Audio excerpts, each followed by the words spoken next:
Good morning, gardeners, and welcome to Thursday, June 15th.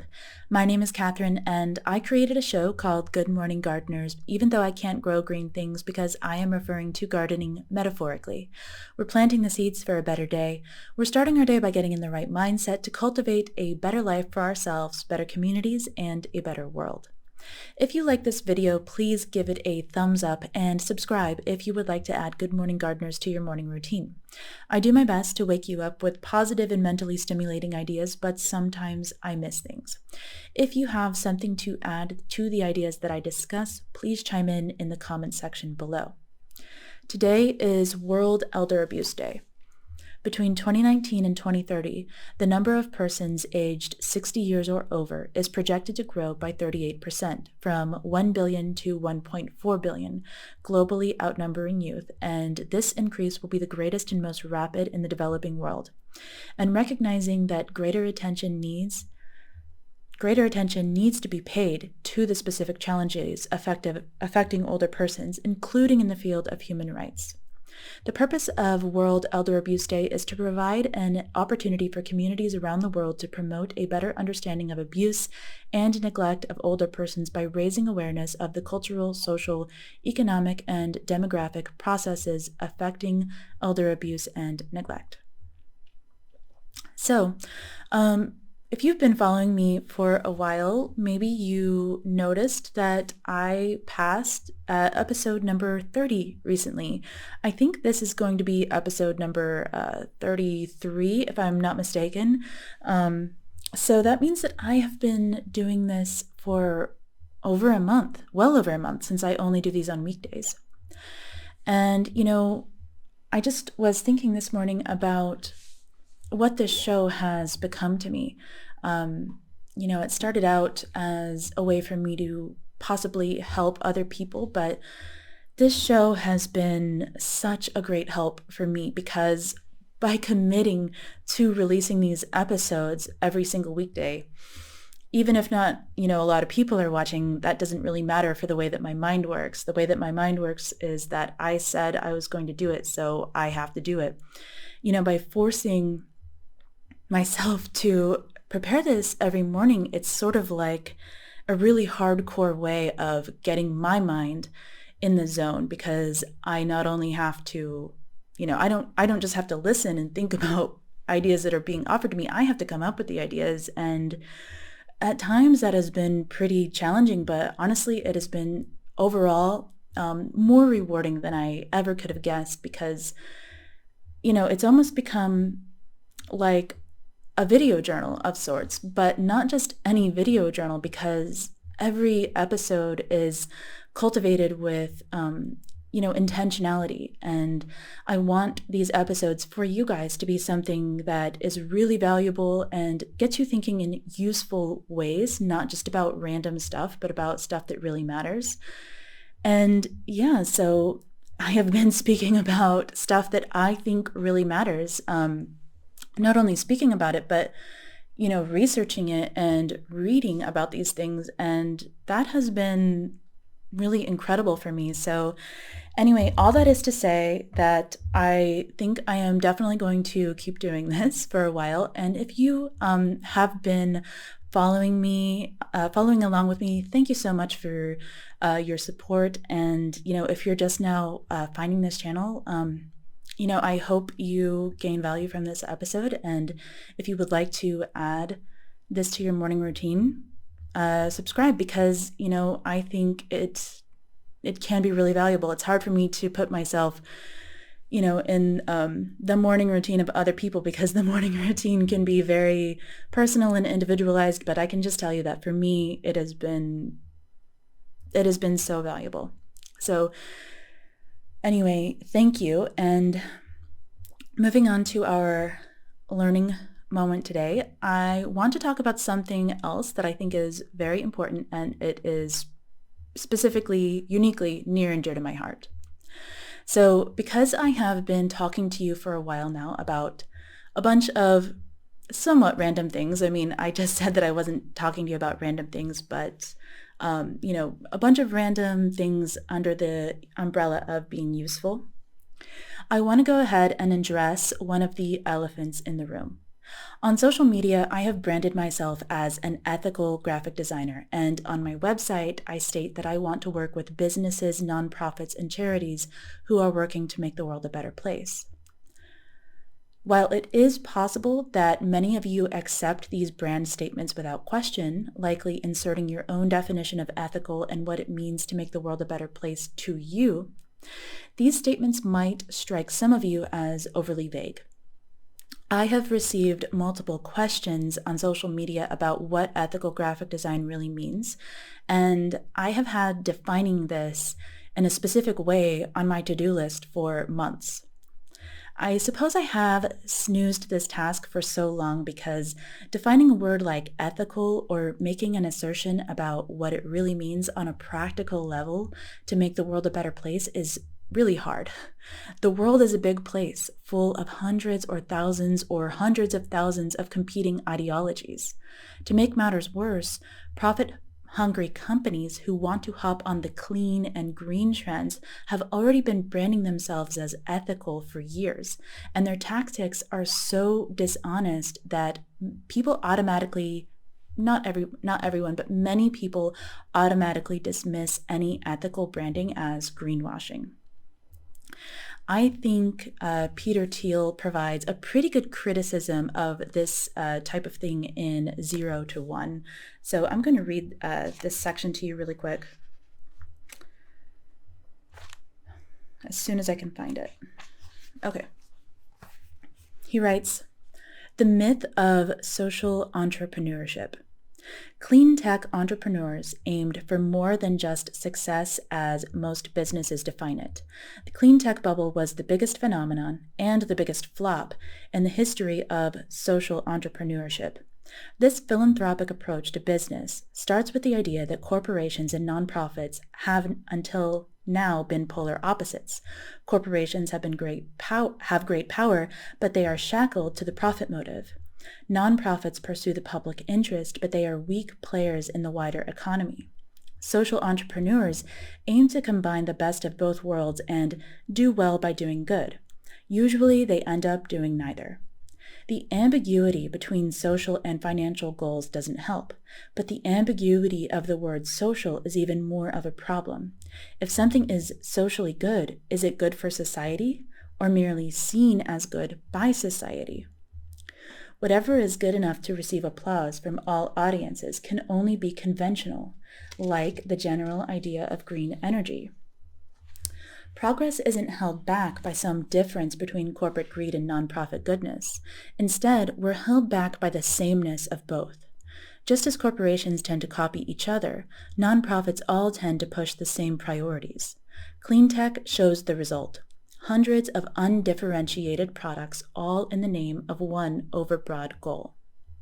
Doing something different is what's truly good for society, and it's also what allows a business to profit by monopolizing a new market. The best projects are likely to be overlooked, not trumpeted by a crowd. The best problems to work on are often the ones nobody else even tries to solve. So, while I do find Thiel's take on this topic to be kind of overly cynical, he's not wrong that simply doing good is way too broad of a goal. I've known this for quite some time, and that is why I have been on a quest to educate myself about human morality, environmental challenges, and how these things interact with the economy. In my quest to define what an ethical business really is and should be, I picked up Doing Good Better by William MacAskill. Now, in this book, MacAskill shares a unit of measurement for quantifying exactly how much good an action does in reference to human life. And this measurement can be really useful for answering super difficult questions such as, if you can prevent the death of a 5-year-old or a 20-year-old, which should you do? What if you can prevent 10 people from suffering from AIDS or 100 people from suffering from severe arthritis? What about preventing one woman from being domestically abused versus enabling one child to go to school? For health benefits, economists have spent decades conducting research in order to answer questions like these. They have developed a metric called the Quality Adjusted Life Year, or QALY, in order to make decisions about how to prioritize among different health programs. The idea behind the QALY is that there are two ways you can give a health benefit to someone. First, you can save someone's life. I use quotes because saving a life, of course, only ever means extending someone's life. The second way to benefit someone is to improve the quality of their life during the time they are alive. Migraines don't kill people, but as someone who occasionally suffers from them, I know that life is better without them. The QALY combines these two benefits into one metric, using survey data about the trade-offs people are willing to make in order to assess how bad different sorts of illnesses or disabilities are. For example, people on average rate a life with untreated AIDS as 50% as good as life at full health. People on average rate life after a stroke as 75% as good as life at full health. And people on average rate life with moderate depression as only 30% as good as life at full health. Now, MacAskill goes on to share and describe a series of graphs that give you a better understanding of how the QALY measurement works. If you want to glance at this video now, you will see two graphs which I have copied from his examples. The first graph illustrates improving the quality of someone's life by 20% for the 60 years of their life. That would amount to 12 QALYs in total, because 60 times 20% equals 12. The second graph illustrates extending the life of someone who is currently at 70% health by 10 years. That amounts to 7 QALYs overall, because 10 times 70% equals 7. The QALY metric therefore allows us to measure the size of benefits that different people receive. I think that the QALY measurement is a great starting point toward defining ethical actions versus unethical actions, because despite the myriad different value systems embraced by people all over the globe, I think most people would agree that saving human life, improving human life, and extending human life are all worthy pursuits. However, if you read Doing Good Better, and if you're interested in this topic, I highly recommend that you pick it up using the link in the description in this video. You will quickly realize that viewing doing good through this lens becomes very limiting, possibly restricting one's career path to medical, scientific, or political realms. Now, for the teenager or young adult who picks up this book, that may be very helpful guidance. But I read this book at the ripe old age of 30, and I'm also interested in how this kind of information can be applied to large groups of people.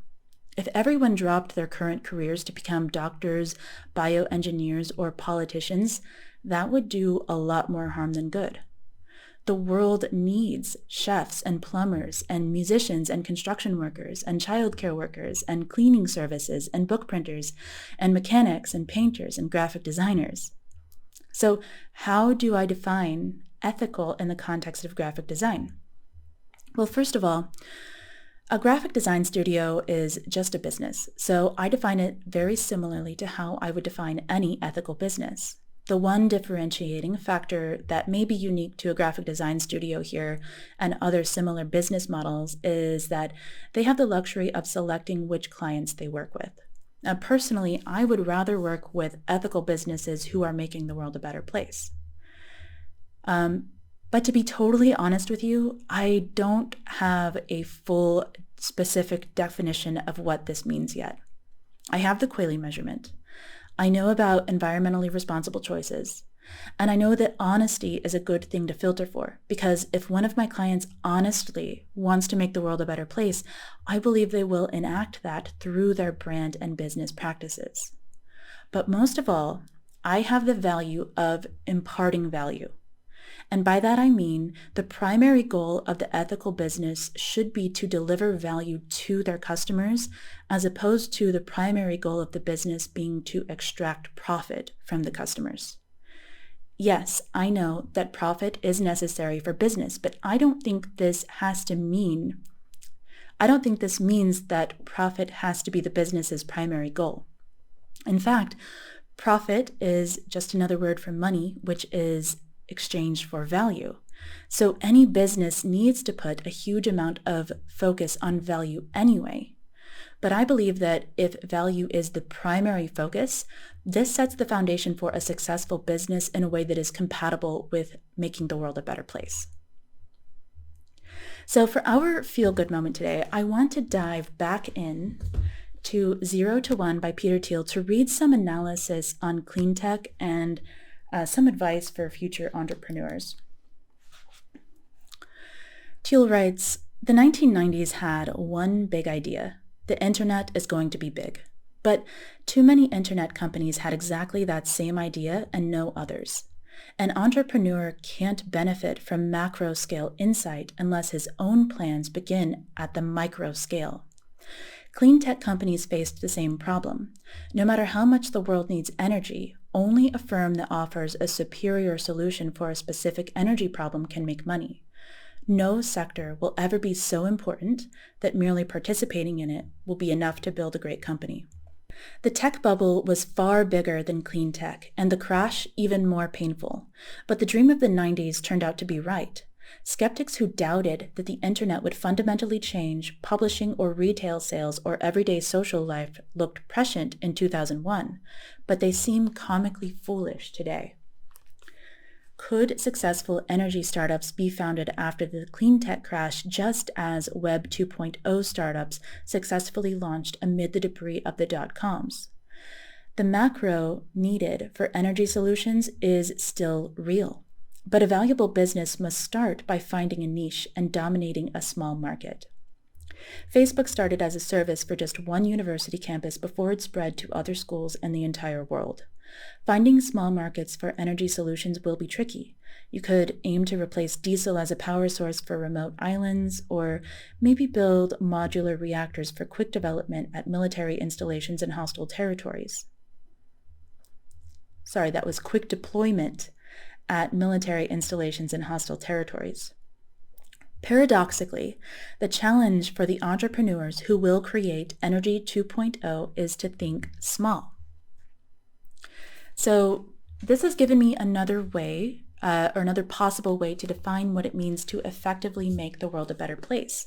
And that is thinking small and sticking to a niche. Focusing on the micro level in order to solve macro problems. But finally, to wrap up our feel-good moment, I am going to jump into This One Wild and Precious Life by Sarah Wilson, because I think what she writes here is hopefully perfect to wrap this whole discussion up for now. So Sarah writes, start now. Start where you are. Start with fear. Start with pain. Start with doubt. Start with hands shaking. Start with voice trembling, but start. Start and don't stop. Start where you are with what you have. Just start. At times, many times, I have wanted to shout this from a megaphone and rooftops. I've also found it a useful mantra for guiding my own necessariness. In that period, as I wrestled with what to do with my business, I had been struck in a vortex of material temptation. I had been stuck in a vortex of material temptation while questioning my values and fighting the tug of being caught up. That's where I was. It was dead uncomfortable. I felt alone in the decision, alone in the responsibility, but that was my vehicle for waking up. This almost panicked discomfort took me to this place where I was ready to draw the bold line in the sand. That's what our life situations do.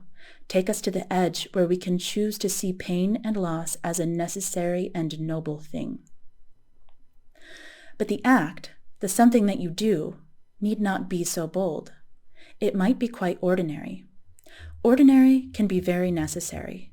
In fact, when we step aside from the neoliberal model that tells kids they can and must be everything they dreamed of and insists we all become the most productive economic units we can, ordinary is refreshingly and disarmingly effective. Being necessary might be helping the homeless, volunteering in a soup kitchen, taking time to chat with your elderly neighbor. It can be the simple act of sitting alone outside Parliament as a 15-year-old girl with a sign that reads, "School Strike for Climate." My friend Lucy had been feeling powerless in the face of the climate emergency.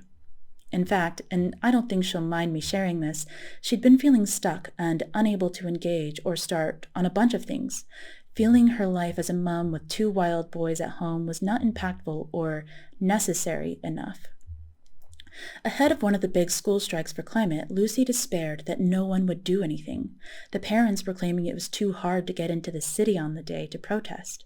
So she stepped forward and booked a minibus.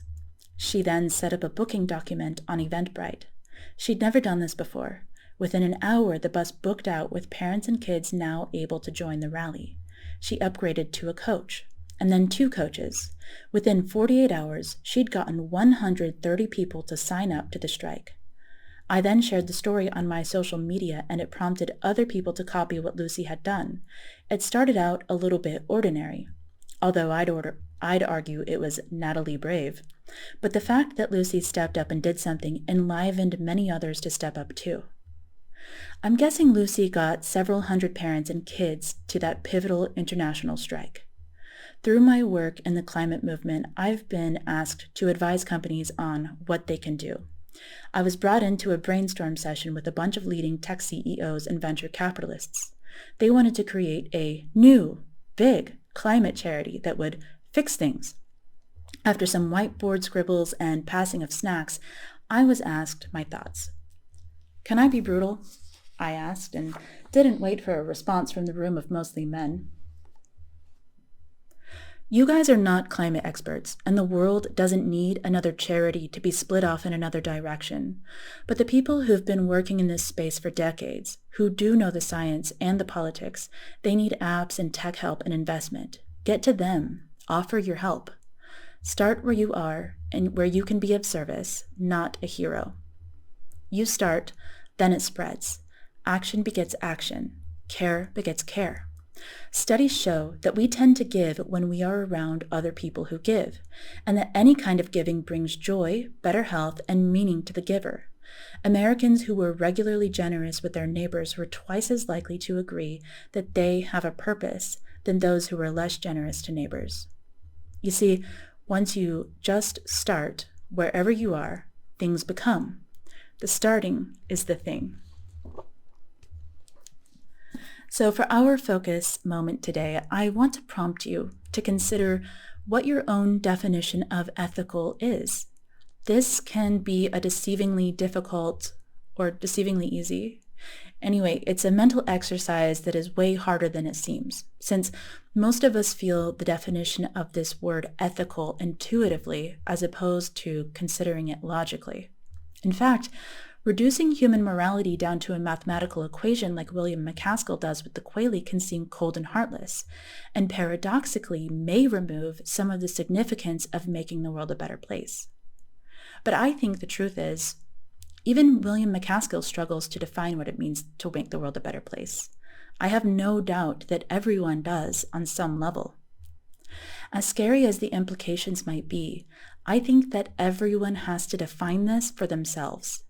And then we can only hope that enough of us with compatible definitions can join together to actually make a difference. So today, as you consider what you think an ethical business is or should be and what it really means to actually make the world a better place, if you have any ideas for how I can improve my own definition for my graphic design studio, please leave your ideas in the comments section below. I hope you found this helpful, and I hope you have a wonderful day. I will speak with you again tomorrow.